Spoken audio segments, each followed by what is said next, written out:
அவர் போதகம் பண்ணி முடித்த பின்பு சீமோனை நோக்கி, ஆழத்திலே தள்ளி கொண்டு போய் மீன் பிடிக்கும்படி உங்கள் வலைகளை போடுங்கள் என்றார். அதற்கு சீமோன், ஐயரே, முழுவதும் நாங்கள் பிரயாசப்பட்டும் ஒன்றும் அகப்படவில்லை, ஆகிலும் உம்முடைய வார்த்தையின்படியே வலையை போடுகிறேன் என்றான். அந்தபடியே அவர்கள் செய்து தங்கள் வலை கிழிந்து போகத்தக்கதாக மிகுதியான மீன்களை பிடித்தார்கள். அப்பொழுது மற்ற படவில் இருந்த கூட்டாளிகள் வந்து தங்களுக்கு உதவி செய்யும்படி சைகை காட்டினார்கள். அவள் வந்து 2 படகுகளும் அமிழத்தக்கதாக நிரப்பினார்கள்.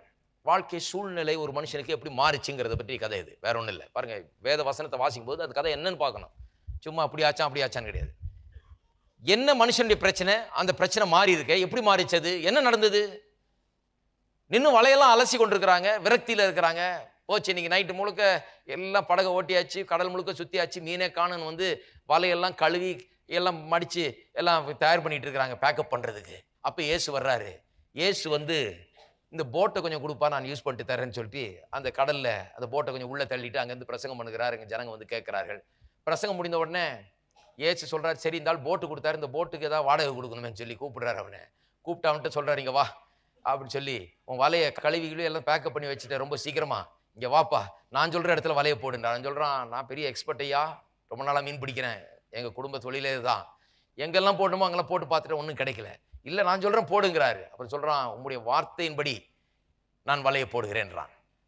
இவ்வளோ நாள் மீன் பிடிக்க போகும்போது எப்படி போனோம், சும்மா வானத்தை இணைந்து பார்த்து, சரி நல்லா இருக்குது, மழைகளை வராது போல இருக்கு, இன்னைக்கு கொஞ்சம் ஒரு மாதிரி சீதோஷனெல்லாம் நல்லா இருக்கு, இன்னைக்கு போய் மீன் பிடிக்கலான்னு போனோம். ஏதோ கிடைச்சது பிடிச்சோம். அதில் ஒரு நாள் சரியாக மாட்ட மாட்டேங்குது, தோல்வியில் முடிஞ்சுது, வந்தோம்.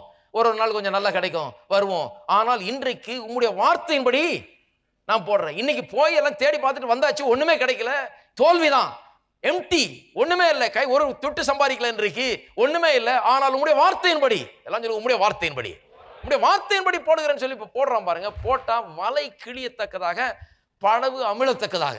இவன் படகு அமிழ்ந்துச்சுன்னு பட்ட ஆளுங்களை கூப்பிட்டா அந்த படகு வந்து அவங்களும் நிரம்பி அவர்களும் அமிழத்தக்கதாக. Boat sinking, net breaking blessing. அருமையான பிளஸிங் பாருங்க. எத்தனை பேருக்கு இந்த மாதிரி பிளஸிங் வரும்னு நம்புறீங்க நீங்க?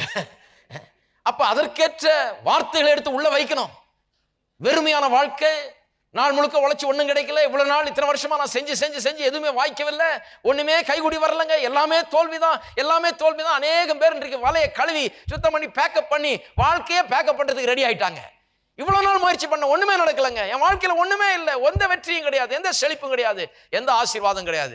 நான் சொல்லுகிறேன், கர்த்தருடைய வார்த்தை உங்களுக்கு உண்டாக வேண்டும். கர்த்தரிடத்திலிருந்து ஒரு வார்த்தை உங்களுக்கு வந்தால், வார்த்தை உங்களுக்கு உள்ள செல்லுமானால், செழிப்பை குறித்த வார்த்தைகள் உங்களுக்கு உள்ள செல்லுமானால், செழிப்பை குறித்த காரியங்கள் உள்ளத்துல ஏறி விசுவாசம் உண்டாகும் என்றால், அந்த வார்த்தை நிமித்தமாக நீங்கள் செயல்படுவீர்கள் என்றால், அப்பொழுதுதான் வெற்றி உங்களுக்கு உண்டாக போகிறது.